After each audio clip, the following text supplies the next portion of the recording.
अभिनेता आदित्य पंचोली की अब जल्द ही मुसीबतें बढ़ सकती हैं। फिल्म प्रोड्यूसर सैम फर्नांडिस ने आदित्य पंचोली को गाली गलौज, धमकी और मारपीट करने का गंभीर आरोप उन पर लगाया है। वहीं इस दौरान सैम ने आदित्य के खिलाफ जुहू पुलिस स्टेशन में शिकायत दर्ज की है। फिलहाल पुलिस ने मामला दर्ज किया है और जांच में जुटी हुई है।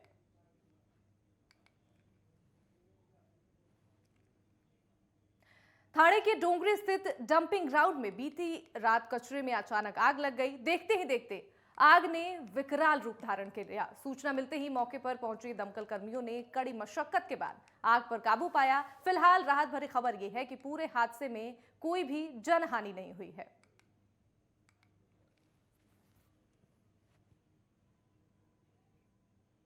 और वहीं बुल्ढाना जिले से एक चौंकाने वाली खबर सामने आई है, जहां एक व्यापारी ने केंद्र सरकार के खजाने को 100 करोड़ रुपए का चूना लगाया है। खामगांव के जीएसटी सहायक आयुक्त ने व्यापारी ने जीएसटी टैक्स में 100 करोड़ रुपए का गबन किया है। बता दें कि बुल्ढाना जिले के खामगांव में एमआईडीसी में देवकी एंग्रो इंडस्ट्री मालिक ने वित्तीय वर्ष 2017 से 2018 के 9 महीनों के दौरान लगभग 1.75 करोड़ रुपए जीएसटी का गबन किया, जिसके चलते व्यापारी ने डुप्लीकेट कागजात और स्टैंप का इस्तेमाल किया है। फिलहाल व्यापारी के खिलाफ मामला दर्ज कर आगे की जांच शुरू कर दी गई है।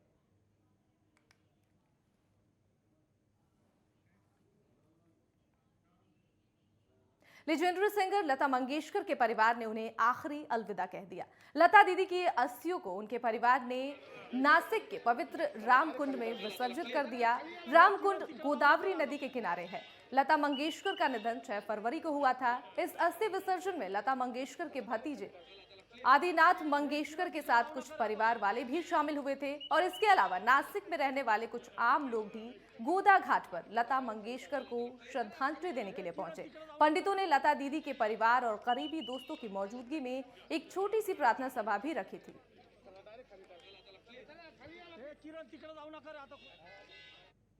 वहीं नांदेड़ शहर में जगह जगह महानगर पालिका की ओर से कचरा संकलन करने के लिए हर प्रकार की योजना बनाई जा रही है और इसी के चलते सड़क पर चलते समय कचरा फेंकने वाले पर महानगर निगम आयुक्त सुनील लहाने ने कार्रवाई करने के निर्देश भी दे दिए हैं। बता दें कि नगर निगम के कर्मचारी सुबह 10 बजे से सड़क का कूड़ा उठाने में लग जाते हैं, लेकिन उसके बाद भी सड़क पर गंदगी रहती है क्योंकि लोग सड़क पर कूड़ा डालना नहीं छोड़ रहे हैं।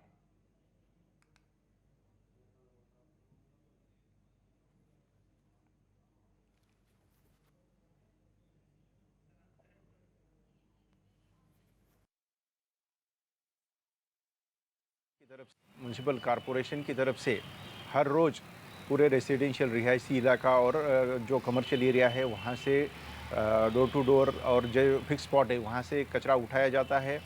अपने कचरे के गाड़ी में डालकर उसको तुप्पा, यहाँ जो अपना डंपिंग ग्राउंड है और वहाँ पे ट्रीटमेंट प्लांट है, वहाँ ये कचरा ले जाया जाता है, उसके ऊपर ट्रीटमेंट होती है। कॉरपोरेशन की तरफ से एक बार कचरा उठाने के बाद या डोर टू डोर कलेक्शन करने के बाद भी कुछ पैमाने पर कुछ रिहायशी इलाके में कुछ नागरिक और कुछ कमर्शियल एरिया में व्यापारी बाहर कचरा डालते हैं।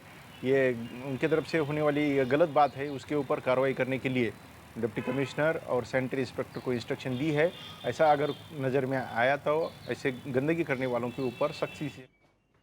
और वहीं महाराष्ट्र में प्लास्टिक की बिक्री और इस्तेमाल पर रोक लगा दी गई है और ऐसे में नांदेड़ में नगर निगम ने शहर की कई दुकानों पर छापेमारी करनी शुरू कर दी है। नगर निगम के आला अधिकारियों ने नया मोंढा क्षेत्र में एक गोदाम पर छापेमारी की और भारी मात्रा में कैरी बैग बरामद किए हैं। बता दें कि ये कार्रवाई लॉर्ड वेंकटेश्वरा की दुकान के गोदाम पर की गई है और लगभग 3 टन कैरी बैग जब्त किए गए हैं और दुकान मालिक के खिलाफ दंडात्मक कार्रवाई भी की गई है।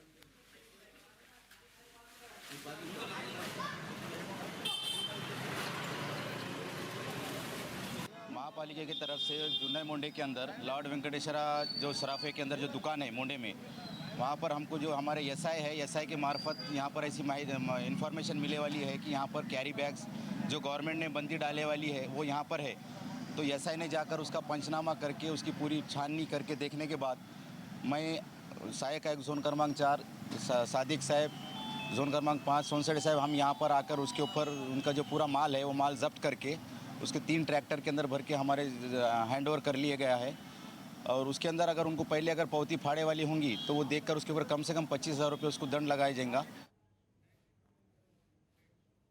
वहीं थाने के भाईंदर में एक तेंदुआ बस्ती में घुस आया और उसने एक दूसरे जानवर पर हमला कर दिया और जिसके बाद से लगातार वन विभाग, संजय गांधी राष्ट्रीय उद्यान, दमकल विभाग और पुलिस विभाग के साथ दूसरी टीमें भी इस तेंदुए की तलाश में जुटी हुई है और जिसके बाद अब इस तेंदुए को पकड़ लिया गया है। 959 बहुत बड़ा दिख रहा है यार, बहुत बड़ा है।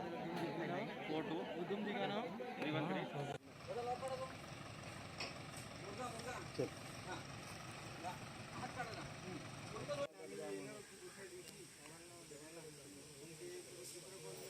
ये भाईंदर वेस्ट में एक एसडीएनपी रेस्क्यू टीम को भाईंदर वेस्ट में एक लेपर्ड बिबट्या जंगल क्षेत्र से निकल के मानव क्षेत्र में आया हुआ ऐसा हमको कॉल मिला। तो सुबह हमारी जो रेस्क्यू टीम है वो यहाँ पे हम आ गए तो हमको ऐसा दिखा कि वो एक नाली में छुपा हुआ है। नाली बहुत लंबी थी, 400 450 मीटर की नाली थी, तो उसमें उसको लोकेट करना मुश्किल काम था, लेकिन दोनों बाजू से नाली ब्लॉक कर करके बीच में आके लेपर्ड को डार्टिंग किया गया है। लेपर्ड जो है ये नर जाति का।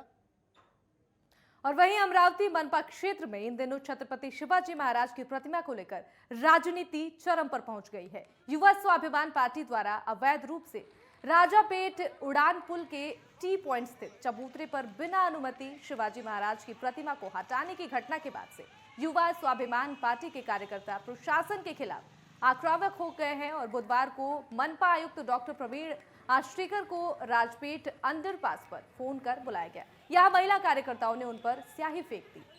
आश्रीकर ने राजापेट पुलिस थाने पहुंचकर कुल 5 आरोपियों के खिलाफ मामला दर्ज कराया है।